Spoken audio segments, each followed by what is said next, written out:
The next issue is the issue of wiping upon the khimar. So for the woman, if she's wearing a khimar, is it permissible for her to wipe over that? There's three opinions on this issue. The first is that it's not allowed, and that's the opinion.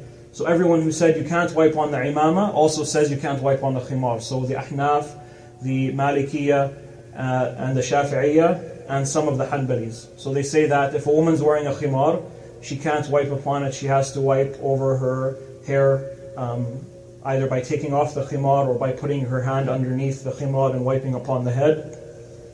The evidence that they use is all the same evidence first that they use to say that you can't wipe on the imama. So they say everything that applies to wiping upon or not wiping upon the imama also applies to not wiping upon the khimar.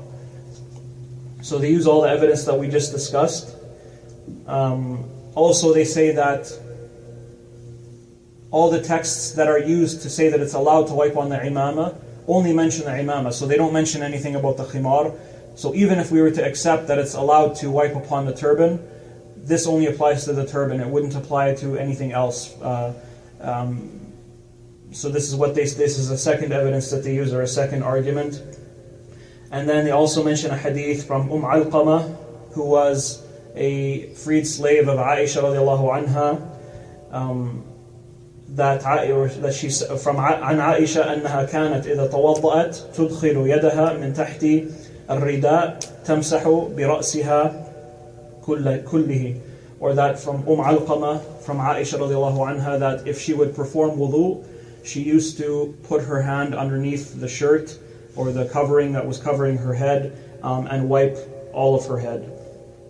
And this is narrated by Al-Bayhaqi, and it's Hasan. So they say here that Aisha radiallahu anha, instead of wiping over her khimar, she would put her hand underneath whatever was covering her head and would wipe over all of her head. So instead of taking the ease of wiping over the khimar, she would do this. So this shows that she considered it to be something that was invalid. And they also mention a narration from Nafi' that he said, رَأَيْتُ صَفِيَّةَ بِنْتْ أَبِي عُبَيْدٍ, or that he saw Safiya bint Abi Ubaid, and she was a wife of the companion Abdullah bin Umar radiallahu anhuma, that he said, توضأت فأدخلت يدها تحت خمارها فمسحت بناصيتها. Or that Nafi' said he saw Safiya bint Abi Ubaid, who was a wife of Abdullah bin Umar, performing wudu, so she put her hand under her khimar and wiped her forelocks. So again, wiped the front of the head. And that's narrated by Ibn Abi Shaybah, and it's an authentic hadith from her. So they say here that if this woman was the wife of Abdullah bin Umar, who was a companion, then we would put her understanding, or even more so, we would put his understanding, because it would have been likely if Abdullah bin Umar knew that this was permissible, that he would have taught her to do so. So by secondary or by proxy, I guess they would attribute this to Abdullah bin Umar. So this is the first opinion. The second opinion is that it's allowed. So if a woman is wearing a khimar, that she can wipe over the top of the khimar, and that would be sufficient for her wudu to be valid. And this is the opinion of the Hanabila, or the main opinion of the Hanabila, and it's the opinion of the Zahiri as well. The evidence that they use for this is qiyas upon the imama. So they say we have evidence that the Prophet ﷺ wiped upon his imama, and as well as the Sahaba did so, and the Sahaba, or Umar ibn Khattab radiallahu anhu specifically issued the verdict that it was permissible to wipe upon the imama. So if the imama was something that the men used to wear, and they can wipe upon it in place of wiping upon the head, then the woman who wears the khimar on her head would do the same as a man does with regards to the turban on his head.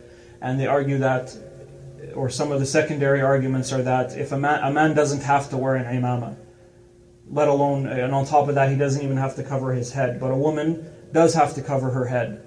If she's out in public, or if she's in front of someone who shouldn't see her without hijab, and the most likely way that her head would be covered is with a khimar. So if a man is permitted to wipe upon his imama, then a woman should be more deserving of wiping upon her khimar. They also make the argument that linguistically, the imama comes from the word, or the root word comes back from am, or that it's general, or that it covers everything. So the imama is called so because it covers all of the head. So likewise, the khimar also covers all of the head. So it shares that basic linguistic characteristic of it covering the whole head. And also we know in other narrations, Bilal specifically radiallahu anhu mentioned that the Prophet ﷺ would wipe upon his khuffayn and his khimar. So he attributed it as the khimar, so meaning it was his head covering. So he didn't specify the imama in this point, he just said the head covering. So if we just stick to that, it's possible for someone to argue that the reason they would wipe upon the imama was because it was on the head and it covered the head, not because it was an imama. Otherwise they would have referred to it specifically as the imama. And Allahu Alam, if that's, in and of itself isn't a very strong argument, but it could be, a strengthening argument. They also mention hadith from Al-Hasan, rahimahullah, from Salama, radiallahu anha, who was one of the wives of the Prophet sallallahu alaihi wasallam, أنها كانت تمسح على الخمار, or from Al-Hasan from Salama, that she used to wipe upon her khimar. And this is narrated by Ibn Abi Shayba, and it's authentic from her, or it's at the very least it's Hasan, but it's definitely accepted from Salama that she used to do so.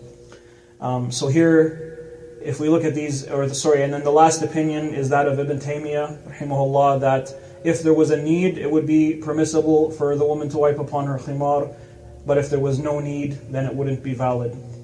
So, but if we look back at this evidence, we definitely saw that wiping upon the imama was definitely correct, based upon the fact that the Prophet ﷺ used to do so, and the Sahaba did so, and Umar ibn Khattab issued the verdict that it was permissible to do so if the person wanted to. So it's definitely correct with that, and if someone was to look at the khimar, they could say that it's more deserving of being wiped upon. So every evidence that applies to the imama should apply to the khimar, even more so. Because a man doesn't have to cover his head, he doesn't have to wear imama. And again, like we said, the woman has to cover her head, and it's most likely that she would wear a khimar. And then if we have Salama, radiallahu anha, who was not only a companion, but she was from the Ummahat al-Mu'mineen, from the wives of the Prophet sallallahu alaihi wasallam, that her understanding would be put before anyone. So it's possible that the Prophet sallallahu alaihi wasallam saw her doing this and approved of it, but even if he didn't see it or approve of it, then we would say that whose understanding is more likely for us to put forward? Our understanding, or people's understanding after the Sahaba, that a woman shouldn't wipe upon the khimar, or Salama, who's from the wives of the Prophet ﷺ, doing so. And also because if we look at the hadith of Aisha, where she would put her hand under her clothing, or in order to wipe her head, this doesn't prove that it's not allowed. We're not saying that you can't do that or you shouldn't do that. The issue is it allowed to do the opposite? So, and we talked about this before, the Prophet ﷺ doing something or not doing something doesn't prove that it's haram or obligatory.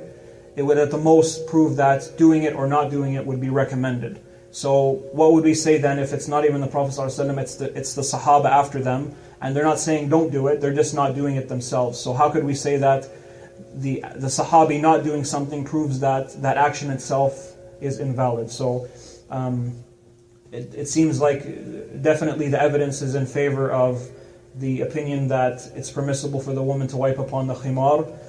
As for the opinion of Ibn Taymiyyah that it's permitted if there's a need, there's no real evidence to tie the wiping upon the khimar to a need, because if we use the evidence of the imama, we don't say that it's only allowed if there's a need to do so or a hardship to take it off. Then we shouldn't do so with the woman either. And the hadith of Salama doesn't mention anything that there was a hardship in her taking it off. It just mentions that she would wipe over it. So for us to add that extra condition isn't very sound.